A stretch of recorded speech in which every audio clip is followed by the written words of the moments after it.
आपका दस्तक देना लगातार जरूरी है। जैसे एक सवाल सुनिए, जिन्हें योग्यता के दम पर नौकरी मिलनी चाहिए, उन्हें कृपा के नाम पर आखिर कॉन्ट्रैक्ट पर क्यों रख लिया जाता है?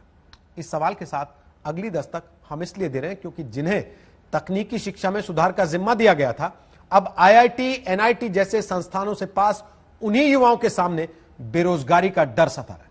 आज तक संवाददाता मिलन शर्मा की रिपोर्ट देखिए और दस्तक दीजिए।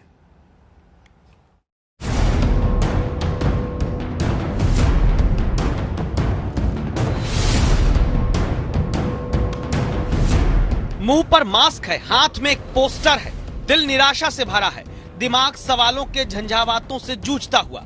यह हमारे देश के वो बेटे बेटियां हैं जिन्होंने आईआईटी, एनआईटी से पढ़ाई की और फिर देश के टेक्निकल कॉलेजेस में शिक्षा की गुणवत्ता संभालने का जिम्मा अपने कंधे पर उठाया। मंगलवार तक जो पिछले 8 दिन से जंतर मंतर पर धरना देकर बेरोजगारी के डर में जी रहे थे, उन्हें बुधवार को भी रोजगार के नाम पर 6 महीने की कृपा वाला कॉन्ट्रैक्ट बढ़ाकर टरका दिया गया। जिनके बीच लगातार आज तक संवाददाता मिलन शर्मा मौजूद रही, इनके अधिकार के लिए इनकी समस्या को रिपोर्ट करते हुए। देश के श्रम मंत्री ने खुद ही कहा था कि युवा और नौजवानों को नौकरियां इसलिए नहीं मिल रही हैं क्योंकि डिग्री तो होती है उनके पास, लेकिन योग्यता नहीं होती है। अब कहानी सामने आती है ऐसे 1500 नौजवानों की जिनको सरकार ने शिक्षा की गुणवत्ता बढ़ाने का जिम्मा तो दिया है, लेकिन खुद ही उनको सरकार ने बेरोजगारी के अंधकार में ढकेल दिया है। जहां पर योग्यता पर नौकरियां मिलती हैं, तो क्यों सरकार इनको एक कॉन्ट्रैक्ट की कृपा दे रही है? देश में हमने पहले आपको कई बार दिखाया कि इंजीनियरिंग की डिग्री हासिल करने वाले भी चपरासी से लेकर योग्यता से कहीं कम की नौकरी करने को मजबूर होते दिखते हैं। इसकी 2 वजह होती हैं। पहली, नौकरी ना मिलना और दूसरी, डिग्री के मुताबिक योग्य ना बन पाना। इसीलिए तकनीकी शिक्षा गुणवत्ता सुधार कार्यक्रम के तहत देश के 12 राज्यों के सरकारी इंजीनियरिंग कॉलेज में आईआईटी, एनआईटी पास 1554 लोगों को असिस्टेंट प्रोफेसर बनाया गया, जिनके भरोसे गुणवत्ता बढ़ाने की सोची गई। उनसे वादा क्या किया गया था, ये सुनिए पहले।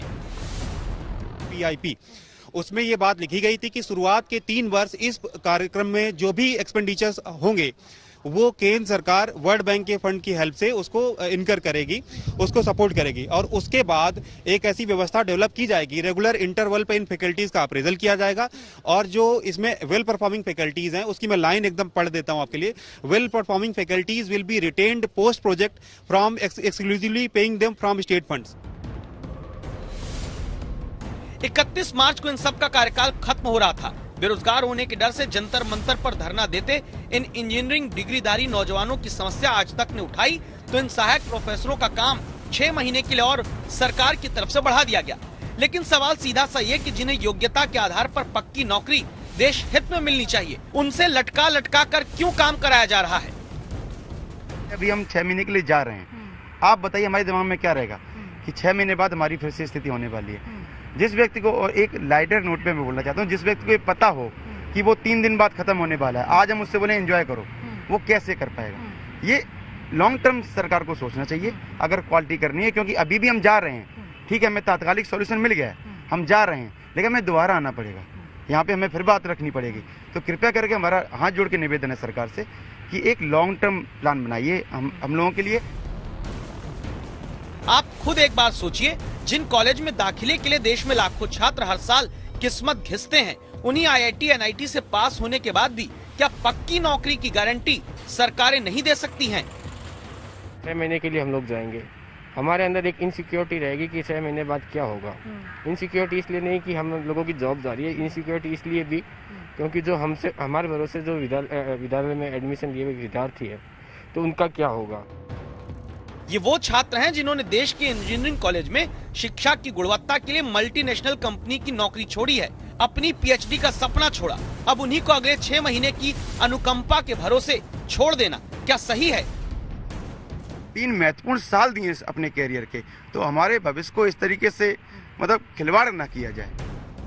अगर इन युवाओं के लिए केंद्र और राज्य सरकारों ने मिलकर तुरंत कोई रोड मैप नहीं निकाला, तो 6 महीने बाद ये असिस्टेंट प्रोफेसर भी उन्हीं लाखों की भीड़ में शामिल हो जाएंगे जिन्हें बेरोजगार कहते हैं। दिल्ली से मिलन शर्मा के साथ आज तक ब्यूरो।